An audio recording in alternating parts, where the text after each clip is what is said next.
Hello everyone. और आज की लाइव स्ट्रीम थोड़ी अलग होने वाली है, करियर काउंसलिंग रिलेटेड थोड़ी। अभी कल परसों में आ जाएगा तुम्हारा सीईटी का रिज़ल्ट। तो सबसे इम्पॉर्टेंट क्वेश्चन जो आता है सारे पीसीएम के बच्चों में जिन्होंने मैथ्स लिया होता है, बायो ड्रॉप किया होता है, कि भाई 12th के बाद करे तो करे क्या, इंजीनियरिंग करें या बीएससी करें। अब हम लोग ना पहले ही ये क्लियर कर देते हैं, कोई ऐसे करियर काउंसलर्स नहीं है, हम लोग सिर्फ अपना एक्सपीरियंस शेयर करने वाले हैं। और जो गेस्ट हैं आज हमारे चैनल पे, उनका नाम है अक्षय। तो अक्षय ने बीएससी आईटी चूज़ किया था। आई थिंक अक्षय क्या चूज़ किया था तूने 12th के बाद? BSc IT computer science. तो BSc in computer science choose किया था और मैंने की थी मैकेनिकल इंजीनियरिंग। तो आज हम लोग बस वो एक्सपीरियंस शेयर करने वाले हैं कि भाई जब एडमिशन ले लोगे तो क्या होता है, एडमिशन किस बेसिस पे लेना चाहिए तुम्हें, आगे जॉब अपॉर्चुनिटीज़ कैसी हैं। तो ये सारी चीज़ों पे हम लोग थोड़ा सा डिस्कस करेंगे आज, ठीक है। तो और भी गेस्ट आने वाले हैं, उसका टेंशन मत लो। अभी कल भी एक गेस्ट आएगा, देखोगे तुम लोग उसको भी। पर आज थोड़ा सा इस बारे में हम लोग डिस्कस करेंगे कि भाई अक्षय ने क्या सोच के बीएससी सीएस लिया, मैंने क्या सोच के इंजीनियरिंग लिया। जो सोच के हमने लिया था, ये फील्ड सिलेक्ट किया था, क्या एक्सपेक्टेशन और रियलिटी मीट की या कुछ और ही निकला, स्किल्स कुछ सीखे हमने कॉलेज से या नहीं सीखे, ये सब के बारे में भी हम लोग बात करेंगे, ठीक है। तो अक्षय थोड़ा इंट्रोडक्शन दे दे अपना, क्या क्या किया तूने। अक्षय। ओके। मैंने 12th के बाद लाइक सूरज को पता है मैंने कंप्यूटर साइंस लिया था। देन आफ्टर माय ग्रेजुएशन मैंने फिर एनालिटिक्स फील्ड में ट्राई किया। So I am right now in a consulting firm और एमएनसी। ओके। और बीएससी लेने के पीछे तेरा रीज़न क्या था? इंजीनियरिंग क्यों नहीं ऑप्ट किया तूने? एक साल बच्चा तो वो सोच के किया था एंड एडवाइस किया था कि सीएस है। वैसे भी दोनों का, इवन इफ तुम इंजीनियरिंग कर रहे हो या ये कंप्यूटर साइंस कर रहे हो, तुम्हें जाना एक ही जगह है। तो मतलब इसका मतलब है कि क्योंकि एक साल बच रहा था तेरा बीएससी में। हाँ बस। हाँ। और कोई मतलब ऐसा कोई एडवांटेज डिसएडवांटेज तूने देखा होगा जॉब प्लेस पे? क्या इंजीनियर्स को ज़्यादा प्रेफरेंस मिलता है बीएससी वालों से? सैलरी बेसिस पे कैसा डिफरेंस होता है? कुछ पार्शियलिटी देखने को मिलती है क्या बीएससी वर्सेस इंजीनियरिंग स्टूडेंट्स के इस पे? आई मीन एचआर प्रेफर्स कि कोई इंजीनियर रहे, क्योंकि 4 साल तुम लोग ने इतना प्रोजेक्ट्स किया, विथ दैट हाई करिकुलम तुम लोग पास हो गए, उनको वो प्रेफर करता है कि 4 साल तुमने किया है ना। और मतलब जितना एक्स्ट्रा इयर्स का ग्रेजुएशन रहेगा उतना प्रेफरेबल रहता है एचआर्स के लिए।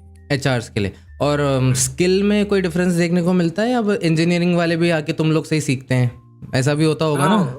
वो पर्सन टू पर्सन डिपेंड करता है। पर्सन टू पर्सन मतलब ऐसे कोई मतलब degree is equals to skill, ऐसा कोई फंडा नहीं है यहाँ पे। आई वुड से कि इंजीनियरिंग में शायद से थोड़ा एडवांस रहता है, बट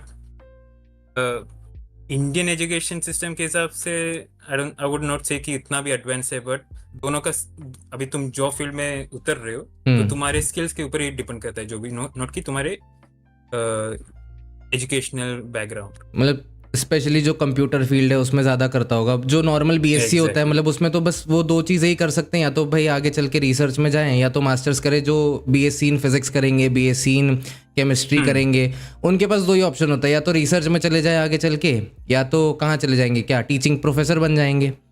पर जो बीएससी आईटी बीएससी सीएस करते हैं वो इंजीनियर्स के थोड़ा ऐसे साथ में चलते हैं, थोड़ा साइड बाय साइड चलते हैं, साथ में काम करते हैं। हाँ, क्या बोल रहा था तू?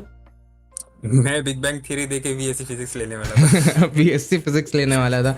और फिजिक्स कैसे थी? पर ठीक था, अच्छा लगता था मेरे को, बट मैथ्स उतना स्ट्रांग नहीं था। तो फिर आईटी में कैसे आ गया, फिर सीएस में कैसे चला गया फिर? तो वही कि सॉफ्टवेयर फील्ड बूम हो रहा है, पैसा चाहिए तो सीएस करो, कंप्यूटर साइंस फील्ड में जाओ, वही। और एआई का क्या फंडा है? अभी बहुत लोग बोलते हैं एआई जॉब खा लेगा कंप्यूटर साइंस वाले फील्ड का, तो ऐसा कुछ दिख रहा है तुझे होते हुए? Not at higher level, low level पे हो सकता है। लाइक उसको ऑटोमेट कर रहे हैं तो फिर वो एक मैनुअल लेबर टाइप का काम होता है ना, वो निकल जाता है। तो मतलब जब तू इनिशियली ज्वाइन हुआ था तो तब तो एआई नया नया आया होगा, तब तो बहुत हेल्पफुल लगता होगा ना, कुछ कोड नहीं समझ में आ रहा है बस डाल के देख लिया। हम हमारे कंपनी में like for past 3 years generative AI वो पुश करने का ट्राई कर रहे हैं। अच्छा। सब वो क्लाइंट्स को पुश कर रहे थे, अभी एम्प्लॉयज के ऊपर पुश कर रहे हैं ताकि उससे एक प्रोडक्टिविटी बने। हम्म। तो कंपनी में एआई मतलब उन्होंने अडॉप्ट कर लिया बेसिकली कि भाई हम लोग यूज़ करेंगे, उससे कोई प्रॉब्लम नहीं है हमें। नहीं नहीं नहीं, 20-30% वर्कफोर्स कम हो जाएगा, बस उतना एक नेगेटिव पॉइंट है। I hmm. Am not sure on the numbers, but थोड़ा वर्कफोर्स कम कर सकते हैं, but like any service based company they will try कि पैसा बच जाए। अक्षय तू अपने एंड से थोड़ा वॉल्यूम बढ़ा दे, सब व्यूअर्स बोल रहे तेरा थोड़ा वॉल्यूम कम है। मैंने फुल करके रखी है अपने एंड से। ऑडियो ऑडियो बढ़ा दे जितना बढ़ा सकता है। फुल मैक्स है। तो कंपनी किस किस चीज़ में डील करती है तेरी, क्या एक्चुअली में काम है? नॉइज़ आ रहा है अभी, थोड़ा थोड़ा थोड़ा कम कर दे। अभी कैसा है? हाँ ठीक है। तो कंपनी किस चीज़ में डील करती है तेरी?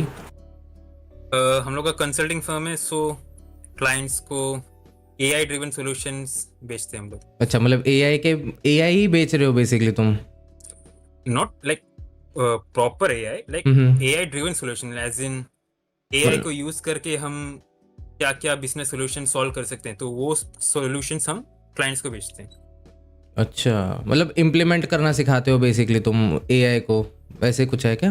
इम्प्लीमेंट नहीं, as in like suppose for example मेरी कंपनी में फॉर स्टार्टिंग से हम लोग पायलटिंग प्रोजेक्ट कर रहे हैं, तो एक बिजनेस एक प्रॉब्लम रहता है, लाइक हमें ये सब ट्रैक करना है, ये पर्टिकुलर एरिया का डेटा ट्रैक करना है, तो उसको हम एआई के थ्रू या एज इन कोई भी सेंटिमेंट एनएलपी हो गया, ऐसा कुछ भी मल्टीपल फील्ड आता है इस एआई के अंदर, अच्छा तो वैसे टाइप के सॉल्यूशंस हम क्लाइंट्स को प्रोवाइड करते हैं, not implementing it, providing them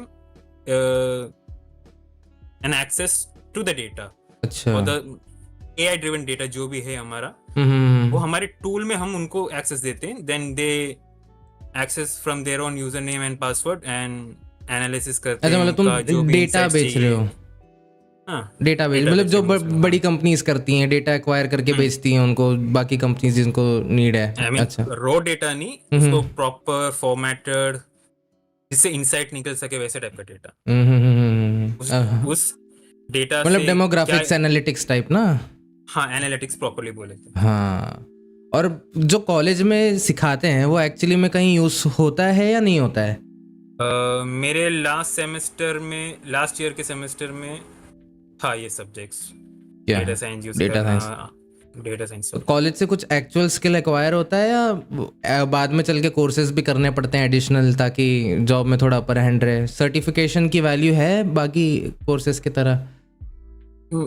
certification तुम्हें एक रोड मैप दे सकता है, मतलब बेसिक्स वाले जो कोर्सेज बेचने वाले इंस्टीट्यूट्स है ना, वो तुम्हें एक रोड मैप दे सकते हैं, वो फिर स्टूडेंट्स के ऊपर डिपेंड करता है कि वो कितने स्किल ग्रास्प कर लेते हैं। हाँ। लेवल तक जा सके, बट कोर्स चाहिए वैसे कुछ क्राइटेरिया नहीं है, सर्टिफिकेशन चाहिए कोई ऐसा कुछ मतलब बस क्राइटेरिया नहीं है, स्किल बेस्ड स्किल डेवलप करना है। बट आई वुड से कि लाइक सपोज गूगल का सर्टिफिकेशन रहता है, डेटाबेस का सर्टिफिकेशन रहता है, एजूर एसोसिएट, वैसे वैसे प्रोडक्ट बेस्ड कंपनी के सर्टिफिकेशन कोर्सेस रहते हैं ना, वो थोड़ा बहुत वैलिड रहता है। पर जब तो कंपनी ज्वाइन करता है तो वो अपने हिसाब से तो सिखाते ही होंगे ना कि हमारे कंपनी की रिक्वायरमेंट ये है, थोड़ा 6-7 महीना तुम लोग के ऊपर थोड़ा सा वर्क करते होंगे, सिखाते होंगे कि कैसे यूज करना है सब। डिपेंड्स अपॉन द कंपनी, कुछ कंपनी ट्रेनिंग देती है, कुछ कंपनी ट्रेनिंग नहीं देती है। कुछ कंपनी चाहती है कि हाँ भाई फ्रेशर्स मिले with 5 years of experience. Freshers with 5 years experience? तो फ्रेशर कैसे हो गया भाई वो? हाँ, जिस दिन कंपनी समझ जाएगी। एचआर का जेडी डिस्क्रिप्शन ही वैसे रहता है, एचआर जो बोलते मानना ही पड़ता है। और क्या है यहाँ पर, श्रीनिवास पूछ रहा है what all courses certification should be done for BSc. तो सर्टिफिकेशन कोर्सेज के बारे में पूछा तो उसने अभी वही बोला कि जो भी कोर्सेज कर लो, जब तक तुम स्किल एक्वायर नहीं कर सकते तब तक तुम्हारा कुछ नहीं होगा। बेसिकली वो हर फील्ड का फंडा है, मैंने पहले भी बहुत बार डिस्कस कर रखा है। सर्टिफिकेशन में क्या रहता है कि 1 या 2 इंडस्ट्री लेवल के प्रोजेक्ट्स मिलते हैं करने के लिए, then when you join the company then you realize कि ये जो प्रोजेक्ट्स हम कर रहे हैं वो और जो रियल लाइफ का सिचुएशन या सिनेरियोस है बहुत अलग है। अभी एक क्वेश्चन आया था मेरे दिमाग में, मैं भूल गया क्या पूछने वाला था मैं। और बता, और कुछ बता यार। मैं अभी तू कुछ बोल रहा था, मेरे दिमाग में क्वेश्चन आया था, मेरे को लिख लेना चाहिए। अभी पेन लेके बैठता हूँ मैं। इससे रिलेटेड है? इसी तेरे फील्ड से रिलेटेड ही है। हाँ मतलब चल अच्छा। बता कि ग्रोथ का क्या स्कोप है। मतलब ऐसे एक्सपोनेंशियल ग्रोथ मिल जाती है, थोड़ा सा स्किल एक्वायर करने के बाद ग्रोथ एक्सपोनेंशियल होती है, थोड़ी थोड़ी ग्रोथ होती है। जैसे बहुत सारे यूट्यूबर्स होते हैं ना, जैसे इजी स्निपेट सुना होगा तूने। तो वो जो मार्केट करता है कि उसने BCA किया है शायद से ना, कि भाई 1.5 करोड़ not का। sure. हाँ, वो बोलता है कि भाई 1.5 करोड़ का पैकेज, 50 लाख का पैकेज, ये सब रियलिस्टिक एक्सपेक्टेशन है, मिलता है लोगों को, देखा है तूने आजू बाजू में, या बस ऐसे हवा में फेंकने वाली बातें हैं? बहुत लकी होना पड़ता है इन सब चीज़ों के लिए। बहुत लकी होना पड़ता है, at the same time hard work भी लगता है इसमें अच्छा खासा। मतलब अगर जैसे वो बोलता है कि मैंने बुद्धू बना दिया इंटरव्यूअर को, तो वो मेरी स्किल थी, पर मैंने बाद में एक्वायर कर ली वो स्किल। तो ऐसा हो जाता है कि भाई इंटरव्यूअर बुद्धू बन जाता है, या उसको भी बेसिक नॉलेज होता ही होगा ना कोडिंग का? देख, इंटरव्यू कुछ सवाल पूछेगा, वो भी थोड़ा बहुत कंफ्यूज हो ही रहते हैं। मतलब प्रॉपर फुल डिटेल तो इंटरव्यूअर के पास भी नहीं है। तू एक टीचर है, तेरे पास तो फुल इन्फॉर्मेशन तो होगा नहीं, right? हाँ वो तो है, कॉन्स्टेंटली तेरे लर्न इंस्टेंस करना में भी पड़ता है। हाँ, स्टूडेंट्स क्रॉस चेकिंग करते हैं, क्वेश्चन सवाल पूछ के, तू भी कभी कभी डाउट में आता है, मतलब मुझे कॉन्फिडेंस क्रॉस चेक मैटर करना करता है पड़ेगा। बेसिकली। तुम कितने, एग्जैक्टली, मतलब हाँ वाइवा वाला सिनेरियो हो गया, मतलब कितने हाँ। कॉन्फिडेंस से तुम गलत आंसर दे सकते हो, वो मैटर करता है। पता नहीं लगना चाहिए कि भाई हमको खुद को नहीं पता। वो वाइवा वाला सिनेरियो ही हो गया। चल अच्छा अच्छा अच्छा। तो अब कोई प्लान आगे का? क्या प्रमोशन के लिए तुझे क्या करना पड़ेगा? क्या क्या कोर्सेज तूने अभी फिलहाल करके रखे हैं, वो भी बता दे ज़रा। मैंने एक कंपनी प्रोवाइडेड 2 कोर्सेज किया था, देन अभी मुझे अभी डेटाब्रिक्स के ट्रेनिंग में डाल के रखे हैं लोग। क्या है data breach? Databricks data breaks क्या होता है वो एग्जैक्टली? में तुम डेटा ट्रांसफॉर्मेशन, ETL प्रोवाइड वो सब कर सकते हो। और कहीं पर आगे चल के ऐसा तो नहीं लगेगा कि भाई काश इंजीनियरिंग कर ली होती, 1 साल बचाने के चक्कर में मैंने थोड़ा सा अपर हैंड लूज कर लिया? कहीं मैं बोल देता हूँ मैं BSc CS से हूँ, और कोई बोलता है इंजीनियर हूँ, तो थोड़ा सा इन्फीरियोरिटी कॉम्प्लेक्स होता है वहाँ पे, या वो चल सब जाता तो है? छोड़ ही दिया, छोड़ कॉम्प्लेक्स दे। वाला पार्ट तो मैंने बहुत साल पहले ही छोड़ दिया। मतलब एक्सेप्ट कर लिया है तूने कि भाई अब। मैंने BSc करने वाले को भी टॉप लेवल में देखा है, हाँ इंजीनियरिंग करने वाले को भी टॉप लेवल में देखा है, तो हाँ, वो मैटर नहीं करता डिग्री। डिग्री मैटर नहीं करता वैसे, बस मतलब बस कंप्यूटर फील्ड में बस स्किल मैटर करता है, बस बेसिकली हाँ, ले वो दे है। के बात वही चल रही है। वो हर जगह मैटर करता है। मैंने अपने बहुत सारे वीडियोस में भी बोल के रखा है कि डिग्री मैंने पिछले साल इस साल जाके ली। बहुत सारे लोगों को पता होगा अगर लाइव स्ट्रीम फॉलो करते होंगे। डिग्री मैंने अभी 2 महीने पहले जाके ली, जबकि डिग्री मेरी ख़त्म हो गई थी 2021 में। उसके बाद भी मैंने कितने सारे कंपनीज़ में काम किया, और फिलहाल अभी जॉब भी कर रहा हूँ मैं। तो डिग्री की वैल्यू वही है, स्किल बेस्ड रहता है हर चीज़। और कोई ऐसे मूवी जिससे तू इन्फ्लुएंस हुआ था? तूने क्या बोला था, बिग बैंग थ्योरी? हाँ, उससे तो इन्फ्लुएंस हुआ था फिजिक्स लेने में। और IT लेने के लिए कौन सी मूवी से इंस्पायर हुआ था? से मूवीज से इंस्पायर तभी नहीं हुआ, बट सिलिकॉन वैली अभी देखता हूँ तो थोड़ा बहुत टर्म्स मेरे को समझ में आता है, तो थोड़ा अच्छा लगता है। मतलब जो 12th वो एज होती है ना, वो बहुत ज़्यादा वो ऐसा होती है कि भाई इन्फ्लुएंस हो जाते हैं बाहर की चीज़ों से। मतलब कोई एनिमे देख लिया इन्फ्लुएंस हो गए, कोई मूवी देख लिया इन्फ्लुएंस हो गए। जैसे मैं पर्सनली बताऊँ, मैंने इंजीनियरिंग की थी भाई आयरन मैन देख के। तो आयरन मैन जब वो सूट अप करता है ना आयरन मैन 1 में, तो उस टाइम पे लगा था भाई इंजीनियर ही बनना है। तो थोड़े बहुत प्रोटोटाइप बनाता था, ऐसे हाथ में बल्ब लगा के ग्लव पहन लेता था उसके ऊपर से। तो वही आगे चल के हुआ। पर फिर वही हो गई ना एक्सपेक्टेशन वर्सेस रियलिटी वाली बात, कि भाई इंजीनियरिंग कॉलेज में तुम घुस रहे हो और तुम्हें लग रहा है कि भाई तुम क्या भाई सूट बना के ही निकलोगे, अभी टोनी स्टार्क ही बन जाओगे सीधा। फिर वहाँ जाके तुम्हें क्या बताया जा रहा है, आउटडेटेड मशीन्स के बारे में बताया जा रहा है जो आजकल यूज़ भी नहीं होती हैं। पूरी बुक पढ़ा देंगे इतनी 500 पेजेस की, उसके बाद बोल देंगे these machines are no longer in use, we use advance machine. तो फिर पढ़ाया क्यों, ऐसा लगता है कभी कभी ना। मतलब ये वो बात हो गई कि मैथ्स पढ़ा दिया, फिर लास्ट में पास आउट होने के बाद कैलकुलेटर हाथ में थमा दिया, और फिर कैलकुलेटर यूज़ करने नहीं आ रहा है बच्चों को, क्योंकि उन्होंने भाई पेपर पे मैथ्स कैसे करते हैं वो सीखा हुआ है। तो मेरे इसमें भी था लाइक डिमांड इतना हाई लेवल का था, बट जब प्रोजेक्ट हाथ में है तो लो लेवल टाइप के सॉल्यूशंस हम यूज कर रहे थे पहले। मतलब बहुत ज़्यादा दिमाग एडवांस चीज़ों की ज़रूरत नहीं है, अगर तुम्हारे बेसिक स्ट्रांग है तो काम निकल जाता है उसमें से। हमने मेरे इसमें भी बहुत लेगेसी सिस्टम यूज किया था, बहुत पुराने फिर बाद में धीरे धीरे जेनाई पकड़, वो एक नैरेटिव आने लगा तो सबको लगा कि हाँ चलो टाइम के साथ जाते हैं तो और टूल्स और वो सब ऐड करते हैं स्टैक में। तूने क्या क्या प्रोग्रामिंग लैंग्वेजेस सीखी हैं, तुझे क्या क्या आता है कॉलेज में?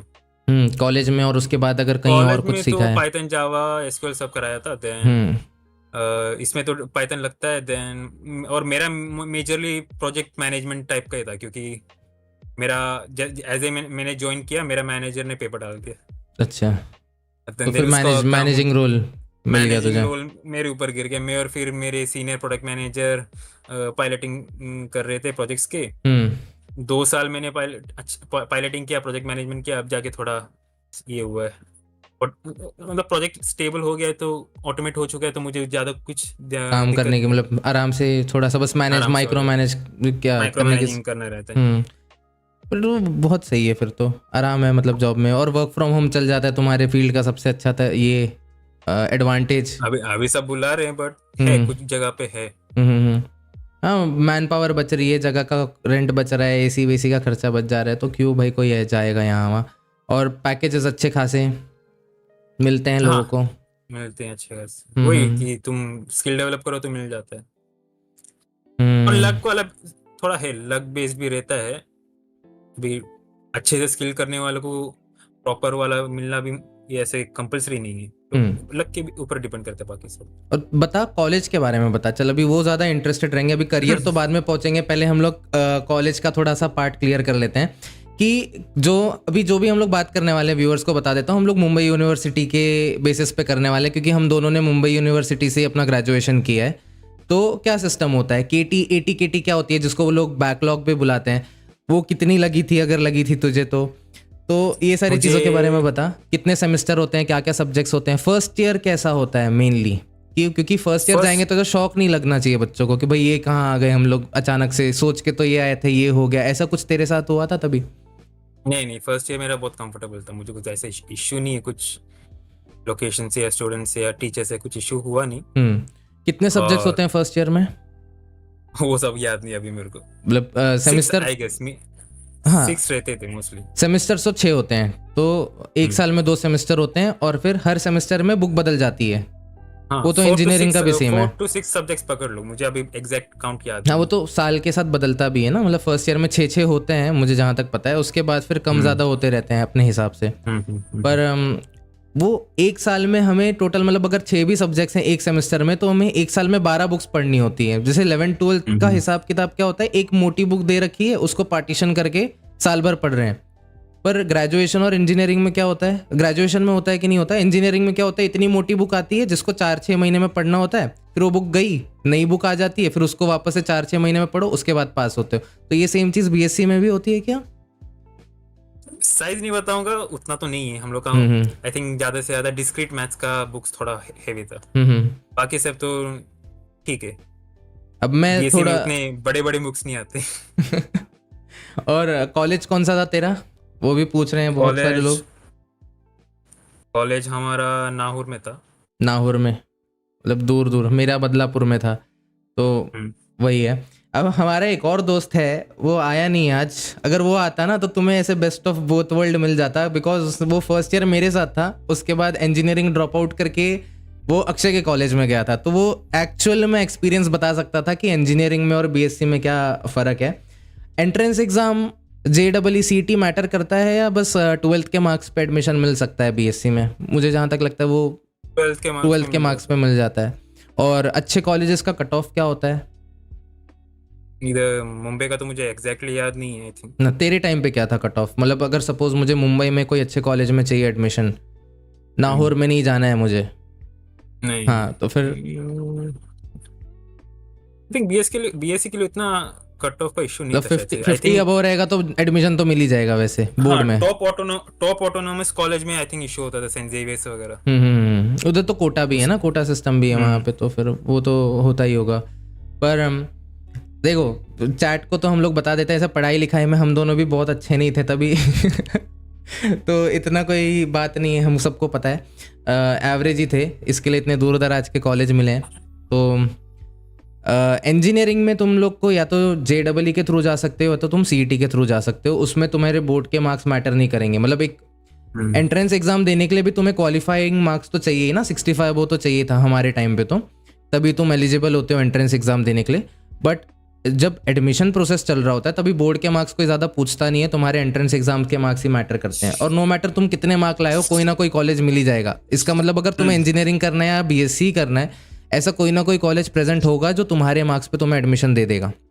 डोनेशन करने की भी कोई ज़रूरत नहीं है।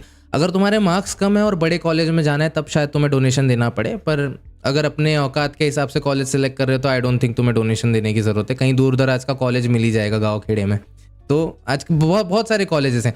तो मेरा बोलना ये है कि भाई डिग्री से ज़्यादा स्किल पे फोकस करो। कॉलेज तुम्हें क्या देगा, बस एक जगह दे देगा, अपना एग्ज़ाम कंडक्ट करवा देगा तुम्हारे, बस उससे ज़्यादा कुछ नहीं करवाता कॉलेज। एज लॉन्ग एज तुम IIT NIT और वो सब में नहीं, और मुझे नहीं लगता मेरी ऑडियंस वैसी है सब डर के मारे आए हैं यहाँ देखने।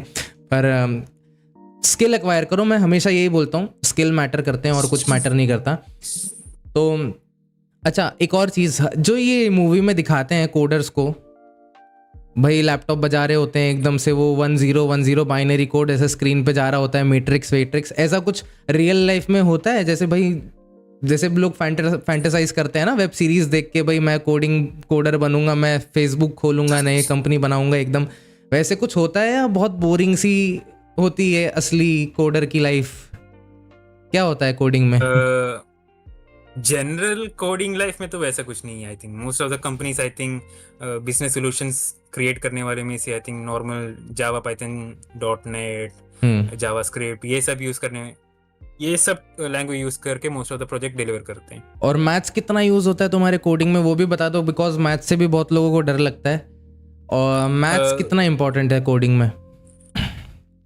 तुम्हें बेसिक्स पता है तो अच्छा है।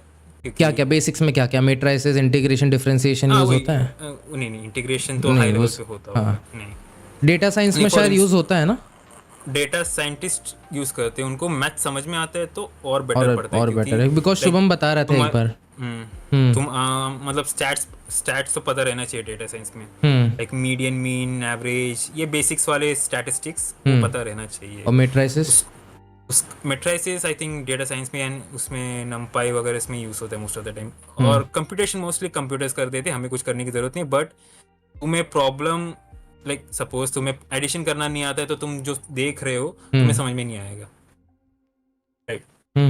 हाँ, मतलब खुद कोई समझ में नहीं आएगा। हाँ, 2+2 में तेरे सामने लिख के दिखा रहा हूँ और तुम्हें एडिशन ही नहीं पता है, तो तुम्हें और कंप्यूटर ही करते जा रहा है सब कुछ, तुम्हें पता नहीं चल रहा हो क्या रहा है। तो तुम्हें सब्जेक्ट प्रॉपर कोर लेवल तक थोड़ा बहुत पता है तो अच्छा रहता है। अच्छा, एडवांटेज हो जाता है, मतलब बेसिकली थोड़ा इजी हो जाता है चीजें करना, सॉल्यूशन ढूंढने में इजी बढ़ जाता है वैसा है। और फर्स्ट ईयर कॉलेज में ऐसा कोई सब्जेक्ट को देख के शौक नहीं हुआ था ना कि भाई? हाँ, डिस्क्रीट मैथ्स बस उसने ही बैंड बजाई थी, बाकी सब अच्छा लग रहा था। और क्या होता है डिस्क्रीट मैथ्स में एक्चुअली, वो बता दे ताकि लोगों को पता चल जाए थोड़ा। बेसिकली अपना इंटीग्रेशन वो सभी था। इंटीग्रेशन था, मतलब इंटीग्रेशन, डिफरेंशिएशन, अपने 12th का थोड़ा और एक हाई लेवल। अच्छा, तो जो लोग वंडर कर रहे हैं इंजीनियरिंग में फर्स्ट ईयर में क्या शौक मिलता है और फर्स्ट ईयर के सब्जेक्ट्स क्या होते हैं, वो मैं बता देता हूँ तुम लोग को। तो थोड़ा सा हेड्स अप दे देता हूँ क्योंकि मेरे लिए बहुत शॉकिंग था। ठीक है, तो 11th-12th में हम क्या पढ़ते हैं? Maths 1 and maths 2। ठीक है, तो इंजीनियरिंग फर्स्ट ईयर में जब तुम जाओगे तो मैथ्स 1 मैथ्स 2 तो रहेगा ही, पर जब तुम सेकेंड ईयर में जाओगे ना तो वहाँ मैथ्स 3 और मैथ्स 4 भी रहेगा तुम्हें। तो तुम्हें एक्चुअली में 4 सेमेस्टर मैथ्स पढ़ने और 4 मैथ्स पढ़ने हैं, maths 1 maths 2 maths 3 maths 4। First year में तुम्हें फिजिक्स 1 फिजिक्स 2 रहेगा, केम 1 केम 2 रहेगा, और वो फिजिक्स और केमिस्ट्री इतना सिंपल रहेगा, तुम सोचो कि भाई 10th में आ जाता तो मैं 10th क्लियर कर देता और अच्छे से। तो इंजीनियरिंग का फिजिक्स और केमिस्ट्री बहुत सिंपल है, बिल्कुल तकलीफ देने वाली बात नहीं है। पर इंजीनियरिंग में जाने से पहले एक और चीज़ ध्यान में रखो, नो मैटर तुम कौन सी इंजीनियरिंग कर रहे हो, तुम कंप्यूटर साइंस कर सकते हो, तुम मैकेनिकल कर सकते हो, तुम ऑटोमोबाइल कर सकते हो, तुम क्या बोल सकते इंडस्ट्रियल कर सकते हो, जो भी करो, इलेक्ट्रॉनिक्स एंड टेलीकम्युनिकेशन कर लो। फर्स्ट ईयर के सारे सब्जेक्ट हर फील्ड के लिए सेम होते हैं। इसका मतलब जो फर्स्ट ईयर की क्लासेस होती हैं वो उसमें सारे बच्चे साथ में ही बैठते हैं इर्रेस्पेक्टिव ऑफ देयर फील्ड। तो इसका मतलब है कि जो सब्जेक्ट होते हैं वो भी ऑल अक्रॉस द फील्ड्स होते हैं। इसका मतलब मैंने खुद फर्स्ट ईयर में स्ट्रक्चरल प्रोग्रामिंग अप्रोच में C++ सीखा है, एरे क्या होता है, for loop, do while loop, दुनिया भर की चीज़ें सीखी हैं। उसके बाद फिर सेकेंड ईयर में डेटाबेस मैनेजमेंट सिस्टम सीखा है। तो फर्स्ट ईयर में तुम्हें कोडिंग भी होगी, फर्स्ट ईयर में तुम्हें मैकेनिक्स भी होगा, फर्स्ट ईयर में इलेक्ट्रॉनिक्स भी होगा, फर्स्ट ईयर में तुम्हें इंजीनियरिंग ड्राइंग भी होगी जो सिविल वाले यूज़ करते हैं मोस्टली, और फिर फिजिक्स, केमिस्ट्री और मैथ्स तो होगा ही होगा, उसमें कोई ये नहीं है। फिर छोटे मोटे सब्जेक्ट हो गए तुम्हारे, कम्युनिकेशन स्किल हो गया, EVS हो गया। फर्स्ट ईयर में EVS भी होता है और बहुत सारे बच्चे उसमें भी फेल हो जाते हैं। ग्रीन हाउस इफेक्ट क्या होता है और ग्लोबल वार्मिंग क्या होती है वो भी बच्चे नहीं लिख पाते हैं। तो ये सारी चीज़ें तुम्हें फर्स्ट ईयर में देखने को मिलेगी इंजीनियरिंग में। तो अगर मैथ्स से डर लगता है तो मेंटली थोड़ा प्रिपेयर हो जाना, तुम्हें 4 मैथ्स पढ़ने पड़ेंगे, ठीक है।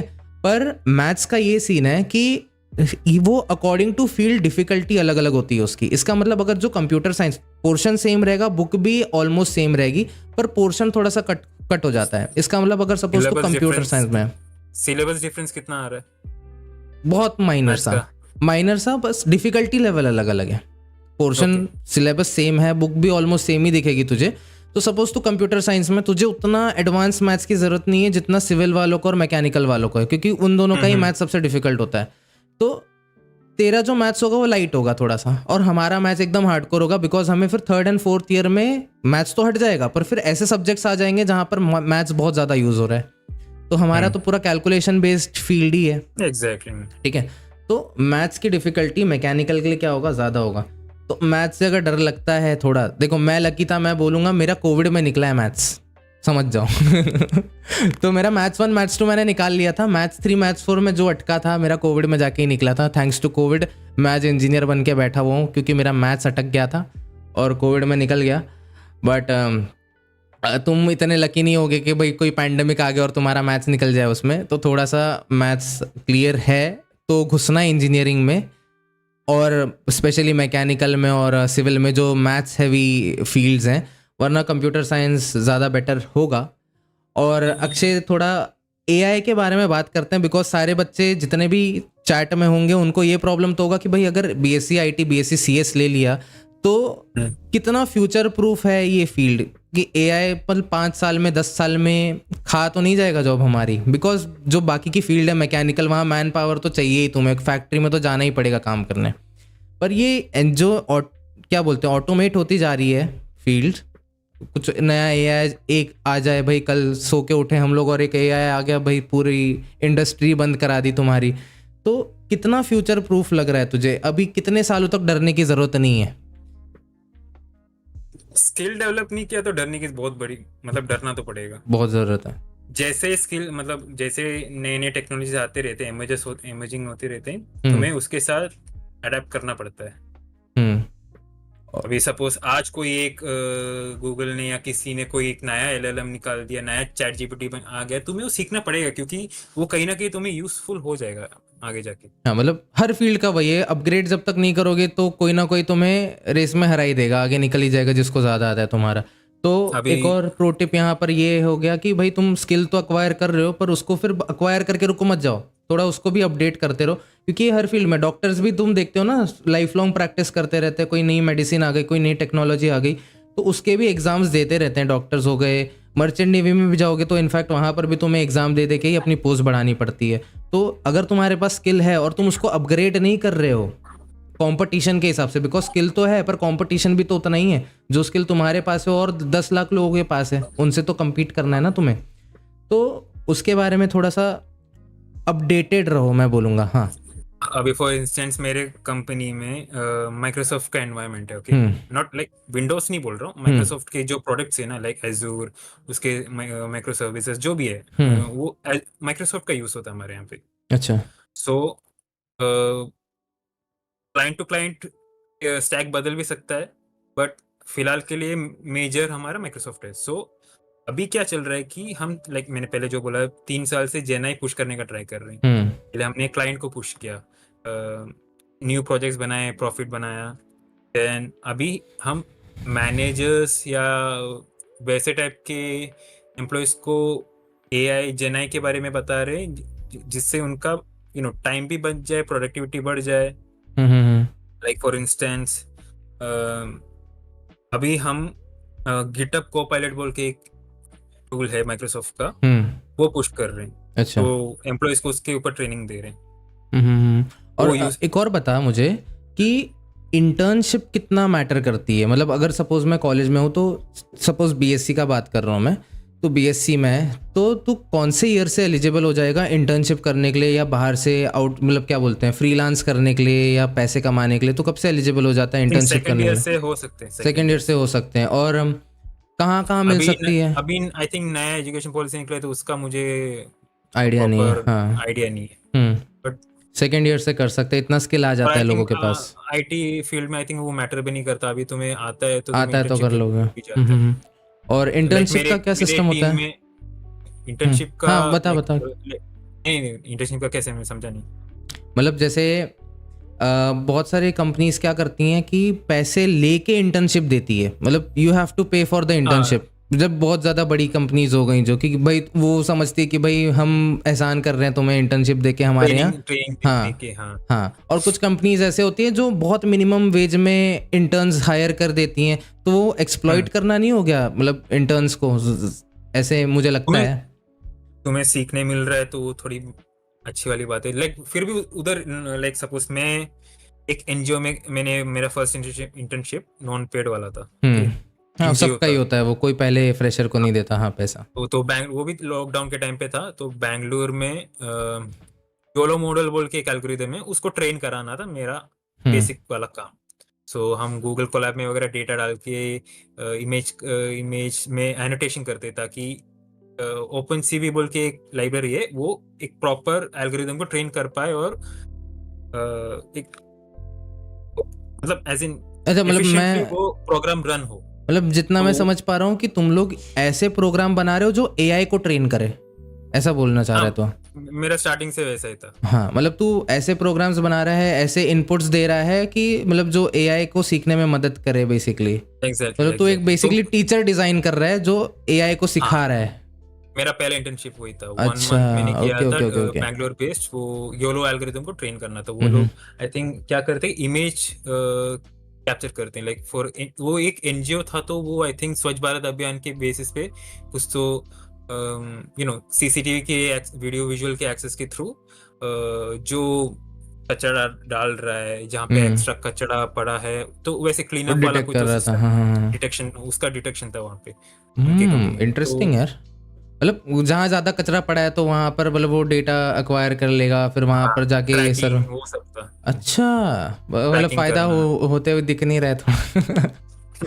तो अभी चल रहा है वो प्रोजेक्ट? हाँ थोड़ा प्रोजेक्ट चल रहा है या बंद हो गया? नो आइडिया मैंने तो चलते हुए दिख तो नहीं रहा है, फील तो नहीं हो रहा है, कचरा तो वैसे ही पड़ा है यहाँ वहाँ। मतलब उन लोगों ने शायद से पिवट भी किया होगा, क्योंकि वो सेम लॉजिक शायद से अभी ट्रैफिक सिस्टम रहते हैं ना, उसमें भी अप्लाई होता है कि हायर मतलब एक जंक्शन में कुछ ज्यादा ट्रैफिक है तो उसमें ज्यादा कंसंट्रेशन करेंगे, क्योंकि ट्रैफिक सिग्नल को कंट्रोल करके ट्रैफिक को रिलीज करना, कैसा वैसा वैसा? वो नहीं एज इन मतलब हॉटस्पॉट्स डेवलप हो रहे हैं जहाँ ट्रैफिक है। हाँ कहाँ पे हॉटस्पॉट डेवलप हो रहे हैं वो ट्रैकिंग करना। लाइक सब विजुअल एक बंदा बैठ के देख नहीं पाता ना, जहाँ पे हॉटस्पॉट डेवलप हो रहा है और किस टाइम पे डेवलप हो रहा है वो सारे डेटा भी कलेक्ट करेगा। ओके ओके ओके इनसाइट्स निकाल के देता है, वैसा पिवट कर सकते हैं उसको। चल अभी वापस से कॉलेज पे आते हैं। कितनी केटीज लग सकती हैं और कितनी केटी लगने के बाद ड्रॉप लग जाता है, ये भी बताओ। जिनको केटी वाला पार्ट नहीं पता उसको बैकलॉग भी बोलते हैं बहुत लोग, 80 केटी भी बोलते हैं, और क्या बोलते हैं? तो जिसको 80 केटी का सिस्टम नहीं पता, जिनको 80 केटी का सिस्टम नहीं पता, वो ऐसा होता है कि अगर तुम फेल हो गए तो तुम आगे जा सकते हो, पर तुम्हें पीछे जो जिस सब्जेक्ट में फेल हुआ है ना उसको वापस से देना पड़ेगा। पर उसकी भी एक लिमिट होती है। तुम ऐसा नहीं कि भाई फर्स्ट ईयर की केटी एकदम फाइनल ईयर तक लेके चले गए। मुंबई यूनिवर्सिटी में ऐसा नहीं होता। एक सर्टेन टाइम पीरियड के अंदर अंदर तुम्हें उस सब्जेक्ट को क्लियर करना पड़ता है, तो उसको बोलते हैं बैकलॉग। तो इंजीनियरिंग का मैं बताऊंगा, पहले तू बता दे कि भाई बीएससी में कितनी केटीज ले सकते हैं एक साल में, कितनी केटी लेके सेकेंड ईयर में जा सकते हैं, थर्ड ईयर में जाने के पहले फर्स्ट ईयर की क्लियर करना जरूरी है कि नहीं? अलाउड है शायद से, बस एक ही सब्जेक्ट? नहीं नंबर ऑफ सब्जेक्ट्स कितने हैं? अच्छा मैक्स 2, मेरे को ना मैक्स 2 अलाउड है। मैक्स 2 मतलब एक साल फर्स्ट ईयर में सिर्फ 2 ही सब्जेक्ट्स में केटी लगा सकते हो। सब्जेक्ट मतलब 6 सब्जेक्ट में फेल हो गया तो उसको तो लेके जा दो सकता, कैरी सेमेस्टर फॉरवर्ड कर हाँ सकता है? हाँ दो सेमेस्टर कैरी फॉरवर्ड कर सकते मतलब तू हैं बोल शायद रहा से। है मुझे अगर लगा नहीं तो मुझे ज्यादा डिटेल भी नहीं पता। इट्स अच्छा, बीन लाइक मेरे को तो बहुत 7 लगे हैं years। मेरे को तो बहुत लगे पर पता है मैं यार। बोल रहा हूँ मतलब जैसे सपोज 12 सब्जेक्ट्स हैं एक सेमेस्टर, एक साल में, तो 12 में से सिर्फ 2 ही सब्जेक्ट्स लेके जा सकते हैं आगे, या एक सेमेस्टर से 2 सब्जेक्ट्स लेके जा सकते एक हैं? सेमेस्टर एक सेमेस्टर पूरा। मेरे क्लासमेट आई थिंक उसको पूरा 6 सब्जेक्ट में केटी लगा था, वो आई थिंक उसने पूरा का पूरा दे दिया था लाइक नेक्स्ट सेमेस्टर में। सेमेस्टर में ना, पर ईयर में नहीं गया था ना वो, गया था सेमेस्टर में, उसने नेक्स्ट सेमेस्टर में क्लियर उसने कर दिया गया था। मतलब अगर मैं लाइक मेरे को फर्स्ट सेमेस्टर में लगा, मैं सेकंड में क्लियर कर देता हूँ तो थर्ड में चला जाऊंगा मैं, वो तो। पर अगर मैं फर्स्ट की केटी थर्ड में लेके जा सकता हूँ बीएससी में? उतने लेवल तक तो कोई गया नहीं हमारे कॉलेज में। अच्छा, मतलब मैं ही उतना गया गुजरा था। मैं अपना बताता हूँ आई थिंक इंजीनियरिंग में वो प्रैक्टिस ज्यादा रहता है। अच्छा, हाँ। बीएससी में उतना वो प्रैक्टिस करते नहीं कोई कि इतना केटी लगे। हम्म, थोड़ा बहुत इजी बीएससी कंपेयर और टू इंजीनियरिंग। ये क्या बोलते हैं, असाइनमेंट्स लिखने को मिलते हैं तुम्हें इंजीनियरिंग के कंपैरिजन में? कितना होता है? आई थिंक लास्ट ईयर में ब्लैक बुक बनाना पड़ता है, वो तो एक सबको टफेस्ट बनाना पार्ट है। पड़ता है। बाकी असाइनमेंट तो छोटा मोटा ही रहता है। छोटा मोटा रहता है, मतलब इंजीनियर basic। जैसा हाथ घसो 400 पेजेस के असाइनमेंट लिखते बैठो, ऐसा नहीं होता ना, 200-400 पेजेस लिखना के। तो है बट 400 पेजेस नहीं होगा, मैक्स टू मैक्स 100 पकड़ लो। मतलब इतना मोटा मोटा ऐसे इधर से ऐसे, ये यहाँ पे जैसे पेन पकड़ते पकड़ते यहाँ से सब घूम जाता है, इतना बड़ा सूज जाता है पकड़ते पकड़ते, इतना हमारे यहाँ लिखना में क्या पड़ता है। करते थे, जो कोड रहते थे हम प्रिंट आउट करते थे और चिपका देते थे। नहीं, प्रिंट आउट अलाउड ही नहीं है ना, मतलब एकदम यूजलेस काम है, एकदम यूजलेस काम है। मतलब इंजीनियरिंग का 90% जो टाइम जाता है वो असाइनमेंट लिखने में जाता है, और फिर एग्जाम के 2 दिन पहले बैठ के पढ़ लो, वो हम वैसा थियरी होता है। लिखते थे, प्रैक्टिकल में जो कोडिंग रहता था वो प्रिंट आउट करते थे। तो इंजीनियरिंग तो बेसिकली टेक्निकल फील्ड है ना, मतलब जो तुम्हारा साइंस एंड टेक्नोलॉजी होता है, तो science is basically BSc and technology is basically BTech, जो इंजीनियरिंग वाला फील्ड होता है। तो टेक्निकल फील्ड में प्रैक्टिकल्स को ज़्यादा वैल्यू दी जाती है, ऑल्दो बैठता कोई नहीं है प्रैक्टिकल में, पर वो प्रैक्टिकल की वैल्यू ज़्यादा होती है। तो उसमें अब होता क्या है, मैं इंजीनियरिंग का केटी सिस्टम तुम लोगों को समझा देता हूँ। इंजीनियरिंग में केटी कैसे वर्क करती है। तो एक साल में होते हैं तुम्हारे 12 सब्जेक्ट्स, ठीक है, फर्स्ट ईयर में। अब ऐसा रूल है कि तुम फर्स्ट ईयर की केटी को सेकेंड ईयर में लेके जा सकते हो, पर फर्स्ट ईयर की केटी तुम थर्ड ईयर में नहीं लेके जा सकते। 4 साल का कोर्स होता है। तुम सेकेंड ईयर की केटी फोर्थ ईयर में लेके जा सकते हो, ठीक है? नहीं, हाँ, फर्स्ट ईयर की केटी थर्ड ईयर में नहीं लेके जा सकते, सेकेंड ईयर की केटी फोर्थ ईयर में नहीं लेके जा सकते, ऐसा सिस्टम होता है, ठीक है?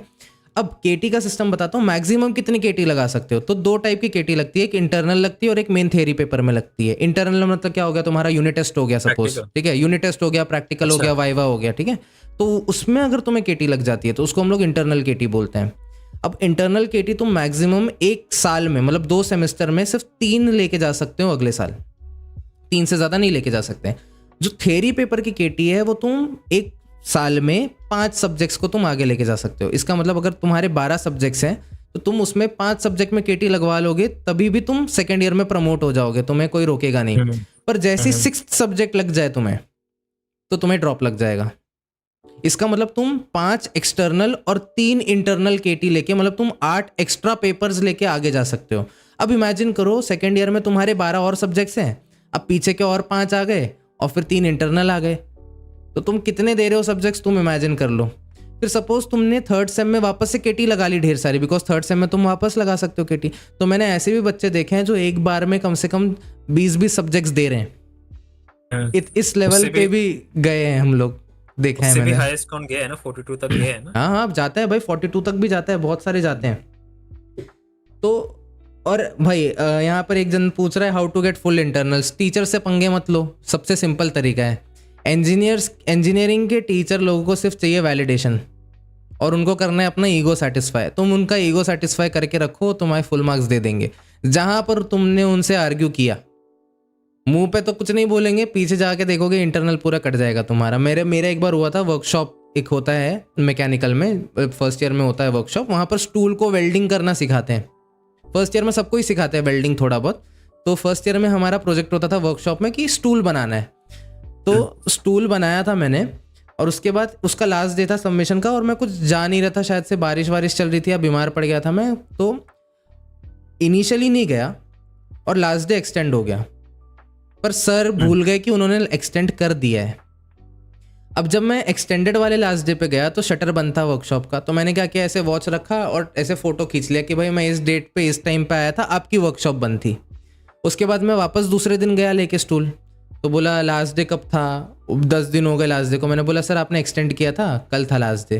तो बोला कल क्यों नहीं आया? मैंने बोला आया था, देखो मैं आया था, वर्कशॉप बंद था। तो बोलता है ऐसा हो ही नहीं सकता, ऐसा हो ही नहीं सकता, बंद है। एटीट्यूड देख रहा है। और उस टाइम पे गया था जब लंच चल रहा था, तो सारे टीचर्स घेर के बैठे थे, तो ऐसा हो ही नहीं सकता, मैं नहीं हूँ। और उस टाइम पे मैं फर्स्ट ईयर में था, तो मैं क्लास रिप्रेजेंटेटिव भी था, बिकॉज अपेरेंटली मैं स्कॉलर दिखता था नहीं, मैं दिखता था बस, तो रिप्रेजेंटेटिव बनाया था, तो टीचर्स जानते थे मुझे। तो मैंने ऐसा फोटो निकाल के बताया कि भाई देखो मैं कल आया था, ये वॉच पे मैंने फोटो खींच के रखा हुआ है, आपकी वर्कशॉप बंद थी, मैं कल सबमिट करने आया था। तो सारे टीचर्स हंसने लग गए और सर का मजाक उड़ाने लग गए, भाई ऐसे ही तो नहीं बना दिया सीआर, इतना दिमाग तो होगा ही ना, इसके पास फोटो खींच के जाएगा। तो उसका मुंह एकदम ऐसा छोटा सा हो गया। उसने ले तो लिया सबमिशन, पर फिर मेरे को जस्ट पास किया, इंटरनल में पास कर दिया, पर फिर पूरा ग्रेड बिगाड़ दिया मेरा, डी दे दिया मुझे। तो यहाँ पर बात यह है कि तुम अपने प्रोफेसर्स का ईगो सेटिस्फाई करो, ज़्यादा आर्ग्यूमेंट करोगे मार्क्स कट जाएंगे तुम्हारे, ठीक है। और वो एज भी ऐसी होती है, मतलब टीनेज से जस्ट टीनेज में ही होते हो तुम, और एकदम पीक लेवल पे होते हो, तो पंगे लेने के बड़े मन करते हैं उस एज में कि भाई अब तो भाई कौन सर कौन ये, मैं तो सीधा तू तड़ाक पे आ जाऊंगा, ज़्यादा बोलेगा तो। वैसा नहीं करोगे तो फायदे में रहोगे, थोड़ा अपने फ्यूचर के बारे में सोचो। ना कि और दिखाना रहता है, हाँ कि हाँ भाई दूसरों को दिखाना पड़ता है कि भाई देखो कैसे बात कर ली टीचर से, कूल बन गए हम। तो ऐसा कूल वूल तो नहीं दिखते वहाँ पे, मार्क्स जब आते हैं तो सारी कूलनेस निकल जाती है वहाँ पे। थोड़ा सा शांत रहो, बस इतना ही बोलना चाहूँगा मैं। इंटरनल मिल जाएंगे तुम्हें, थोड़ा सा पंगे मत लो। और एक बहुत बड़ा क्वेश्चन आया है, भैया पीसीबी से हूँ, पता नहीं क्या करना है, कौन पीसीबी वाले कल आना, कल एक स्पेशल गेस्ट और आ रहा है, उसके साथ भी पॉडकास्ट होगा, मतलब ये लाइव स्ट्रीम कम पॉडकास्ट होगा। कल पीसीबी वालों को सारे आंसर्स मिल जाएंगे, आज हम लोग सिर्फ पीसीएम वालों की बात कर रहे हैं, ठीक है। अब आगे अक्षय, तुझे कोई और अच्छा ऑप्शन दिख रहा है तेरे फील्ड के अलावा कि तू कंसिडर कर सकता है चेंज करने के? चेंज करना ये तू अपने फील्ड में एकदम सेटिस्फाइड है कि भाई तेरा प्लान क्या है, मतलब रिटायरमेंट तक का, कि भाई कितने साल तो इस फील्ड में रहेगा, क्या रोड मैप क्या सोचा है तूने अपने लाइफ के बारे में? उतने हाई लेवल का तो नहीं सोचा मैंने, उतना आगे तक नहीं सोचा है। ये डोमेन थोड़ा ठीक से समझ जाऊं तो देन कुछ एक डिसीजन ले सकता, पिवट कर सकता हूं। पर फिर ऐसा नहीं होता कि एक डोमेन सीख लिया, फिर उसके बाद फिर वापस से जीरो से स्टार्ट करो, नया डोमेन सीखो, फिर वापस जीरो से स्टार्ट करो, नया डोमेन सीखो? नहीं, तुम जो स्किल यहाँ पे सीख रहे हो वो दूसरी जगह भी अप्लाई कर सकते हैं, स्किल कर सकते हैं, पर हल्का सा मिनिमल चेंजेस रहेगा, दैट्स इट। हाँ, तो मतलब ऐसा है कि मेंटल कैपेसिटी भी बढ़ जाती है वो करते करते, सीखना थोड़ा इजी हो जाता है, चीज़ों को एब्जॉर्ब करना इजी हो जाता है। तो अभी इसके टक्कर में कोई फील्ड ऐसे नहीं दिख रही है जहाँ पर तू ऐसे पिवट कर सकता है सीधा, मतलब फील्ड ही चेंज, जैसे बहुत लोग करते हैं, इंजीनियरिंग कर लेते हैं, फिर एमबीए कर लेते हैं, फिर मैनेजमेंट में घुस जाते हैं, इंजीनियरिंग फील्ड ही छोड़ दी एकदम से। लाइक मैंने बताया था, जैसे मैंने स्टार्ट किया, मेरे 2 महीने में मेरे मैनेजर ने छोड़ दिया, तो I was managing the project, मतलब along with my senior project manager. तो थोड़ा मजा आया, पावर प्ले तो हुआ था, मतलब एकदम अब तो मैं ही कंट्रोल करूंगा सबको, अब मैं बॉस हूँ यहाँ का, ईगो सेटिस्फाई। किसी को उतना एक अपॉर्चुनिटी मिला नहीं, आई वुड से कि मुझे अच्छा वाला अपॉर्चुनिटी मिला जहाँ पे मैं डिसीजन ले पा रहा हूँ। और सीवी में ऐड होगा ना ये? हाँ, अच्छा खासा सीवी में ऐड होगा।